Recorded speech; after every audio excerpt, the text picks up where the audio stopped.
Hello दोस्तों, ये रिश्ता क्या कहलाता है स्टार प्लस के मोस्ट पॉपुलर शो में आपको दिखाया जाएगा। नक्श होते हैं वो तारा से मिलने के लिए चले जाते हैं। तारा जो होती है वो अपना मैच हार जाती है, ये उदयपुर खेलने के लिए जाती है अपना मैच। नक्श होते हैं वो कहते हैं कि कोई बात नहीं, हार जीत तो लगी रहती है, लेकिन तुम इतने परेशान मत हो। उसके बाद वो उनको हक करते हैं, कहते हैं कि तुम्हें पता नहीं है कि मैं तुमसे कितना प्यार करता हूँ। उधर अक्षरा जो होती है वो समाज का एक प्रचार करने के लिए जाती हैं तारा के दादाजी के साथ। वो एक समारोह में जाती हैं जहाँ पर एक बहुत अच्छा भाषण देती हैं। कहती हैं कि हमें अपने बच्चों को आज़ादी देनी चाहिए, अगर हमें अपने बच्चों पर विश्वास नहीं करेंगे तो फिर उन पर कौन आके विश्वास करेंगे। बहुत अच्छी स्पीच देती हैं। सभी जो होते हैं वो ताली बजाते हैं। फिर दादाजी का नंबर आता है, वो बताते हैं, कहते हैं कि मैंने अपनी पोती को पूरी आज़ादी दी है हॉकी खेलने की और वो इंटरनेशनल प्लेयर बन चुकी है। उधर अक्षरा जो वर्षा जो होती है उनकी बेटी का फ़ोन आता है अनन्या का, वो उनसे बात कर रही होती है। कहती है कि अनन्या मम्मी क्या कहूँ यहीं पर है। वो कहती है कि हाँ, होली से बाद ये यहाँ से नहीं गई है और यहीं पर ही इसका मन लग रहा है। कहती है कि चलो ठीक है, आप मेरे पापा से बात कराओ।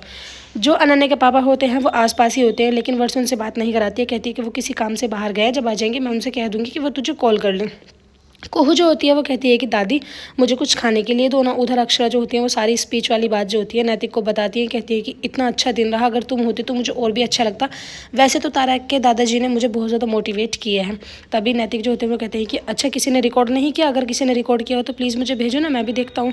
वो कहती है कि नहीं, शायद किसी ने रिकॉर्ड नहीं किया। उधर शौर्य जो होते हैं वो खाने के टेबल पर आ जाते हैं, जिसे देखकर सभी एक एक करके वहाँ से उठ के चले जाते हैं। शौर्य को ये बात बिल्कुल भी अच्छी नहीं लगती है कि तभी कुहू जो होती है वो उन्हें रोकती है, कहती है कि रुको, और वो उनके लिए खाना सर्व करती है। दोनों जो होते हैं बाप बेटी आपस में एक दूसरे को एक एक बाइट खिलाते हैं और ये सब वर्षा जो होती है ऊपर से देख रही होती है।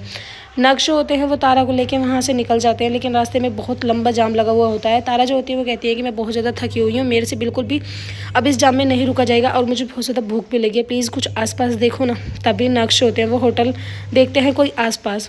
उधर आप देखेंगे कुहू जो होती है वो छोटे छोटे कप में पानी करती है और सभी को चाय देती है। तभी उनकी जो दादी होती हैं वो कहती है कि कोई बात नहीं बेटा, ले लो। सभी जो होते हैं उनके हाथ से चाय ले लेते हैं और कहते हैं कि वाह हमारी बच्ची कितनी प्यारी है। कि तभी वहाँ पर शौर्य आ जाते हैं। शौर्य आने के बाद कहते हैं कि जैसे आप लोगों ने कुहू को अपना लिया, प्लीज़ आप मुझे भी माफ़ कर दो ना।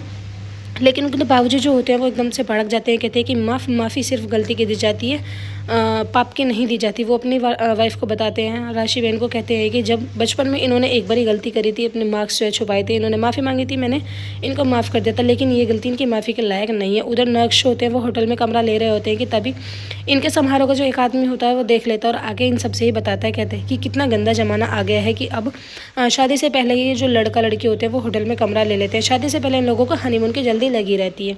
अक्षरा जो होती है वो कहती है कि ज़रूरी तो नहीं है, कि कुछ और भी तो मजबूरी हो सकती है ना रूम लेने की।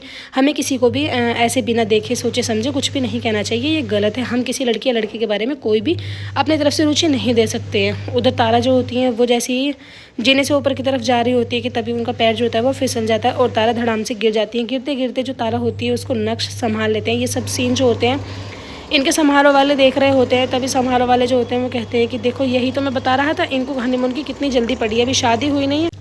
अक्षरा जो होती है वो कहती है कि फिर आप बिना बोले समझे कुछ कह रहे हो। तभी दादाजी को ये सब बर्दाश्त नहीं होता, वो ज़ोर से चिल्लाते हैं, कहते हैं कि तारा। तभी समारोह वाले जो आदमी होते हैं वो कहते हैं कि अच्छा ये कहीं आपकी पोती तो नहीं है, दीपक के चारों तरफ तो रोशनी होती है और वो खुद अंधेरे में बैठा हुआ था, कहीं ऐसा तो नहीं है कि तुम्हारे घर में ही संस्कार नहीं है और तुम बाहर लोगों को संस्कार बांटने के लिए चले गए।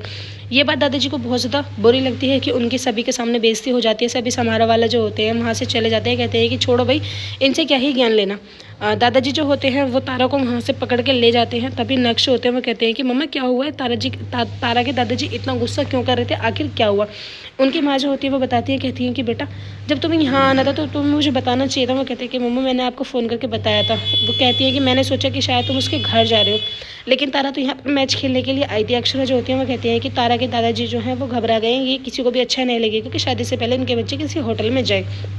तारा के दादाजी जो होते हैं उनकी बहुत ज़्यादा डांट फटकार लगाते हैं। कहते हैं कि तुम्हें बिल्कुल भी शर्म नहीं है, हमने तुम्हें इतनी आज़ादी दे रखी है, तुम हमारे प्यार का नाजायज़ फ़ायदा उठा रही हो। तभी तारा जो होती हैं वो झूठ बोलती हैं, कहती हैं कि नक्श ने मुझे अपने साथ जाने के लिए कहा था, अगर मैं उनके साथ जाने से मना करती तो वो नाराज़ हो जाते। तभी नक्श होते हैं अपनी मम्मा से कहते हैं कि मम्मा तारा झूठ क्यों बोल रही है। एपिसोड की एंडिंग ऐसी होगी फ्रेंड्स, आने वाले एपिसोड्स में आपको दिखाया जाएगा। तारा जो होती है वो नाराज़ रहती है अपने घर वालों से। अक्षरा उनके घर पर शादी का रिश्ता लेके पहुँच जाती है, कहती है कि अब हमें जल्दी से जल्दी इन बच्चों की शादी